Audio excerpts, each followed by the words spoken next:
لو أنزلنا هذا القرآن على جبل لرأيته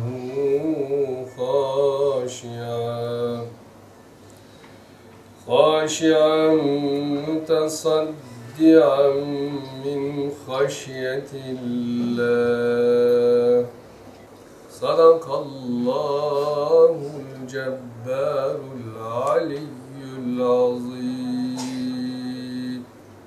Tabi bu günleri konuşurken yakın tarihte canlarını feda etmiş ve kurban günlerinde Allah yolunda kendilerini kurban etmiş olan genç kardeşlerimizi hatırlamak lazım.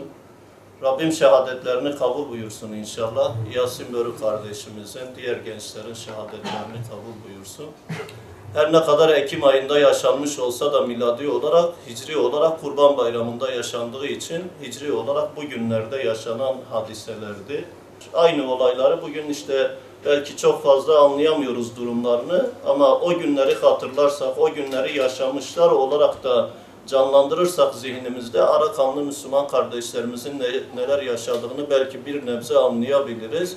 Çünkü o dönemlerde de topyekun Budist çeteler gibi Maoist çeteler, Marksist çetelerin sokağa dökülüp de Müslüman gençleri hedef aldığı, aileleri hedef aldığı, belki Arakan'la kıyas edilmeyecek derecede cüz'i olaylardı ve birkaç günlük yaşanan olaylardı.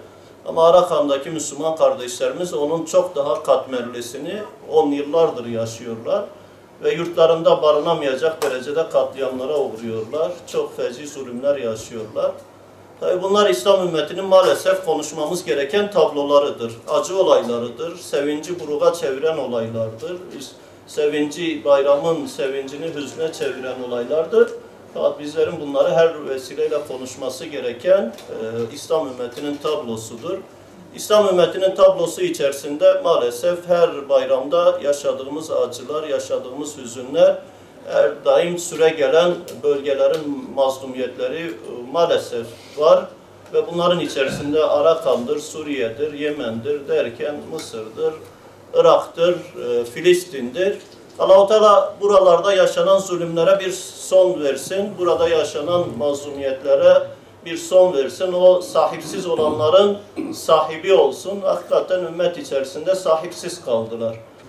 Tabi yani sonuçta dua ediyoruz. Elimizden çok fazla işin açıkçası oralara yönelik çok fazla bir şey gelmiyor. Keşke gelse.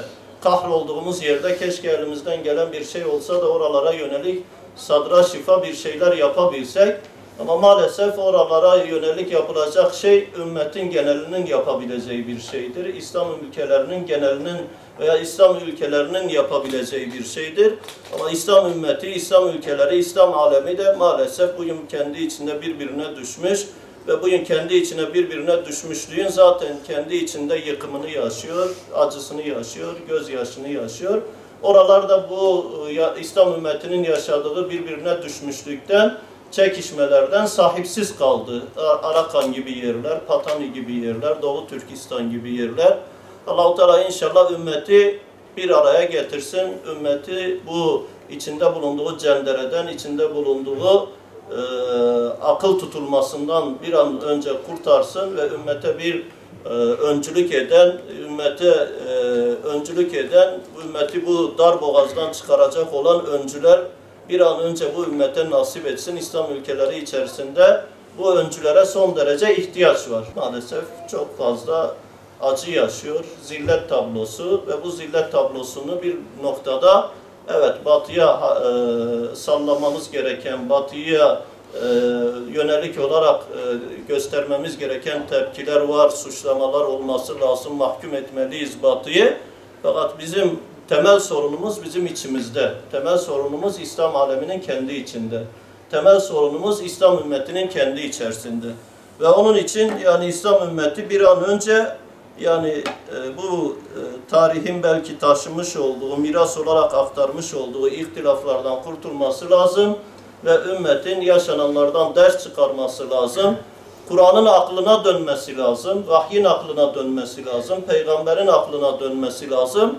Ama bunu yapamazsa dahi ibretin aklına dönmesi lazım. Bu yaşananlar niye yaşandı, nasıl yaşandı ve yaşanmaması için hangi adımları atmak lazım, yaşananlardan hangi dersleri çıkarmak lazım ve yaşananlardan çıkaracağımız dersler üzerine bir akıl geliştirmek lazım. Avrupa bunu yaptı yıllar içerisinde. Yaşanan acılardan bir akıl geliştirdi ve o akıl doğru etrafında bir çıkış yolu buldu, bir birlik oluşturdu. Ümmetin de şu anda bir ders çıkaran akla ihtiyacı var. Arakan'da bugün mazlum kalmışsa, mağdur kalmışsa, sahipsiz kalmışsa, İslam ümmeti Arakan'ı gündemine almıyorsa, İslam ümmeti Arakan merkezli toplanmıyorsa, harekete geçmiyorsa, ses vermiyorsa, bugün Suriye'de yaşanan fitnenin aslında sonuçlarından biridir de aynı zamanda.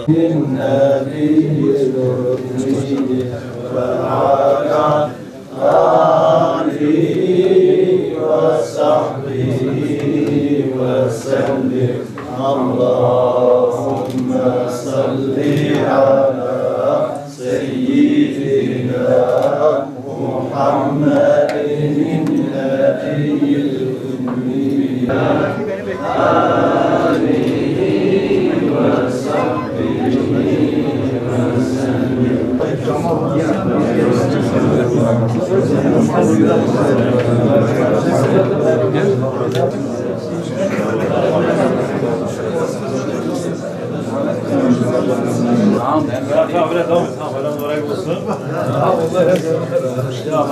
Tamam.